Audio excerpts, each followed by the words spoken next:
আমরা আমাদের প্রস্তাব দিয়েছি, প্রত্যেক পার্টির প্রস্তাব দিয়েছে, বহু সংস্কার কমিশন দিস্তায় দিস্তায় কাগজ আমরা পেয়েছি, আমরাও দিয়েছি। এগুলোর ফ্রেম হচ্ছে একটা ঐকমত্য কমিশনের মধ্য দিয়ে ফাইনালি, এবং সেটা এমবডিড হচ্ছে, সেটা সমগ্র জাতি দেখবে। এই প্রতিশ্রুতিগুলো যদি সিগনেচার্ড হয় এবং সেটা আনুষ্ঠানিকতার মধ্য দিয়ে হয়, জাতির সামনে সেটা একটা ডকুমেন্ট হিসেবে থাকবে এবং সারা পৃথিবী দেখবে, সেটা ওয়েবসাইটে যাবে, এই ডকুমেন্টটা আর্কাইভে থাকবে। এই ডকুমেন্টটা বাস্তবায়ন না করে কোনো পলিটিক্যাল পার্টি বাংলাদেশে রাজনীতি করতে পারবে আমি বিশ্বাস করি না।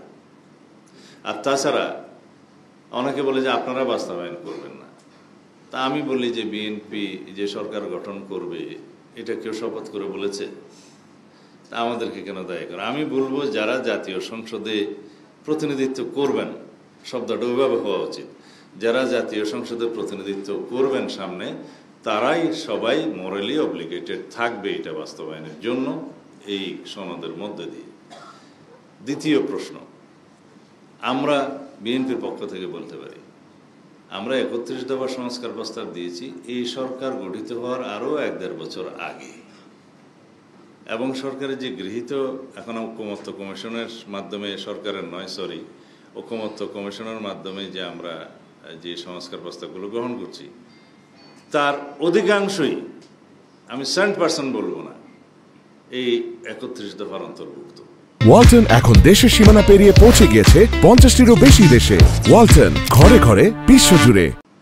কিছু কিছু নতুন প্রস্তাব আছে, কিন্তু 31 দফাতে আরো কিছু সংস্কার আছে প্রস্তাব, যেগুলো আমাদেরকে করতে হবে যদি আমরা, জনগণ আমাদেরকে ম্যান্ডেট দেয়, সেগুলো এই সংস্কারের বাইরে।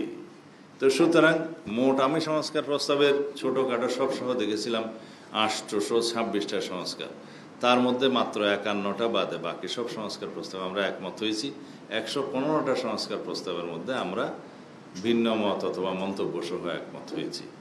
এগুলো এখানে এর বাইরে হচ্ছে 19টা সংবিধান সংক্রান্ত এরা মৌলিক সংস্কার হিসেবে চিহ্নিত করেছে, এগুলো এর বাইরে। তো সুতরাং আমাদেরকে কেউ না চাইলেও এই সংস্কারগুলো বাস্তবায়ন করতেই হবে আমাদের পলিটিক্যাল কমিটমেন্ট হিসাবে, কারণ আমরা এই 31 দফার সংস্কার প্রস্তাবগুলো বাংলাদেশের প্রত্যেক মানুষের ঘরে ঘরে আমরা পৌঁছে দিয়েছি, এটা আমাদের রাজনৈতিক প্রতিশ্রুতি। এবং সংস্কারের মধ্য দিয়ে একটা নতুন গণতান্ত্রিক শক্তিশালী বৈষম্যহীন রাষ্ট্র বিনির্মাণ করাই আমাদের প্রতিশ্রুতি।